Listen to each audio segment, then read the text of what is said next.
Et on ouvre ce bloc-notes avec l'actualité des expositions en région. Et là, Sarah, vous nous emmenez à Vence, au musée de Vence.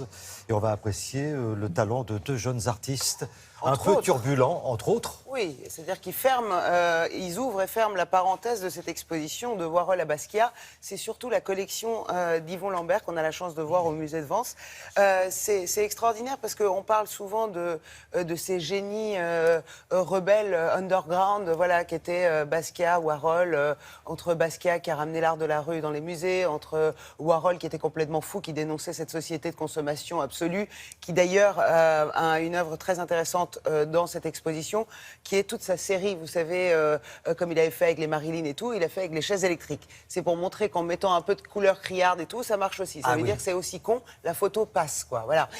Mais ce qui est intéressant, c'est de voir que cette espèce de rébellion de cette époque-là, du XXe siècle, fin XXe, etc., concernait non seulement les artistes, mais était dans toutes les couches de l'art, y compris Yvon Lambert, ce marchand d'art incroyable qui avait ce flair d'aller chercher ces gens-là quand personne ne les connaissait.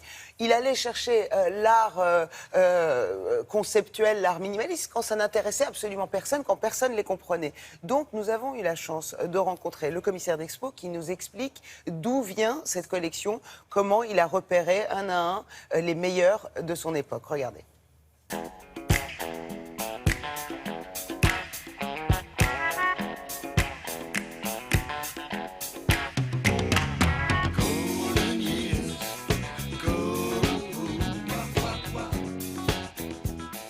Cette exposition-là est vraiment un hommage à deux grands artistes qui sont Andy Warhol, le pape du pop art, et aussi Basquiat, qui symbolise la peinture des années 80, mort très rapidement à l'âge de 28 ans, mais dont Yvon Lambert a un ensemble assez unique en France que l'on montre ici.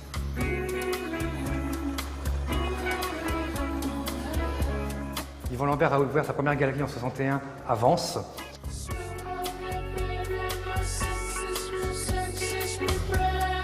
Le constat qu'il a fait, lui, en arrivant à Paris au milieu des années 60, c'était de dire que Paris n'était plus la capitale de l'art, c'était New York qui avait pris la place depuis l'après-guerre, et que son rôle était bien sûr d'aller voir à New York, de défendre ces artistes que personne ne connaissait encore en France.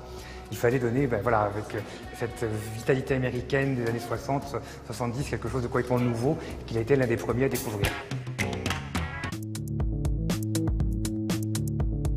On a aussi beaucoup d'œuvres qui sont liées par exemple au land art, avec des artistes où on a voulu montrer sur le paysage des œuvres de Richard Long, d'une artiste japonaise qui s'appelle Rika Noguchi.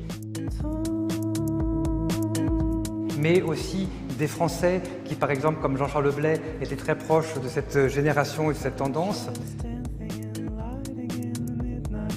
Et puis, à l'étage en dessous, on a des œuvres comme ce grand maître américain qui s'appelle Cy Twombly, qui a travaillé beaucoup sur la mythologie. Des œuvres très différentes aussi sur la guerre, mais on a des œuvres aussi plus violentes. Je pense à ces chaises électriques de Warhol.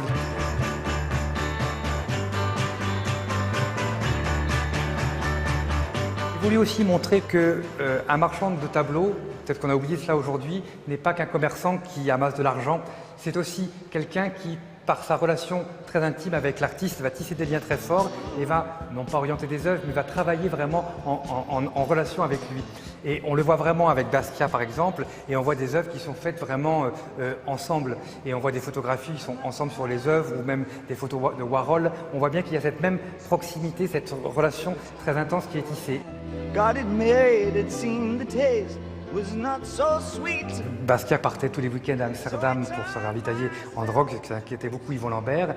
Et un jour où il n'est pas rentré, Yvon Lambert a été très inquiet. Il est revenu quelques jours plus tard et comme cadeau, il a apporté une paire de sabots hollandais complètement dessinés.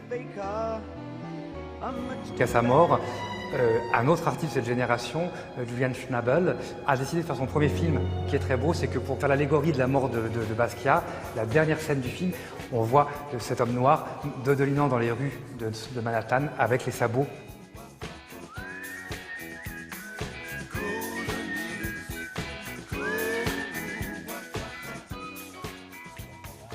On va revenir là sur cette dernière image, Sarah. Basquiat et les sabots. Oui, les sabots que porte l'acteur qui joue Basquiat dans le film de Schnabel, ce sont les sabots qu'avait offert Basquiat à Yvon Lambert. Mais vous avez jusqu'au 22 mai pour aller voir cette exposition. Et c'est vrai qu'on pourrait avoir l'impression que ces deux monstres sacrés que sont Warhol et Basquiat étouffent les autres. Vous allez voir qu'il y en a plein quand même que vous allez reconnaître. Il y a des noms qui ne vous diront rien, mais il y a des œuvres et des styles qui vont vous parler. Vous allez regarder de près, vous allez voir le nom, vous dire « Ah, mais bien sûr, je connais ». Jusqu'au 22 mai au musée de Vence. Voilà, merci beaucoup Sarah.